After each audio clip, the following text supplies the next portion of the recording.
Al-isti'adha. Wa qawluhu ta'ala, Qul a'udhu bi rabbil falaq. Dit, je prends protection auprès du Seigneur du jour levant. Al-isti'adha, c'est le fait de demander la protection. La même chose que ce que l'on a vu dans l'isti'ana, dans la demande d'aide. La même chose que pour la demande d'aide avec les mêmes conditions, en deux catégories. Celle qu'on ne demande qu'à Allah, si elle est demandée à autre qu'Allah, c'est du shirk.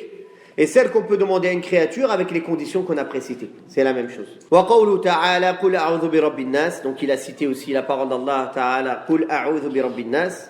Donc Allah ta'ala, il a ordonné, dans le Coran, on lui demande la protection. Qul, il dit au prophète sallallahu alayhi wa sallam, qul, dit aussi, c'est un ordre pour toute la ummah, a'udhu bi rabbil falaq. Je prends protection auprès du Seigneur du jour levant. Qul a'udhu bi rabbin nas. Dit, je prends protection auprès du Seigneur des hommes. Donc, tu ne demandes pas la protection auprès d'autres que lui, subhanahu wa ta'ala.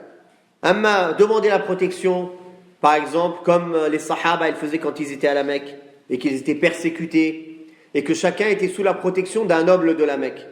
Ça, c'est une chose qui rentre dans la demande permise. Comme ils étaient faibles, et ils étaient persécutés, alors, ils étaient chacun sous la protection d'un noble de la Mecque, ou des familles nobles. Pourtant, c'était des koufars, mais ils étaient sous leur protection. Et eux, ils les protégeaient pour des intérêts, à l'époque, c'était des intérêts tribaux, des intérêts, ils avaient la parole, le kalima. Un arabe, pour lui, tu lui demandes protection, c'est-à-dire que tu l'as honoré. Donc, il ne doit pas trahir l'honneur que tu lui as donné. C'était une question de principe. Ça, c'est aussi une réponse aux takfiriyin, qui disent comment ça se fait, certains pays musulmans, ils demandent protection à des pays de kuffar. Hein? Quand on est faible, on prend les moyens qu'on a autour de nous. Normalement, on n'a pas besoin d'eux.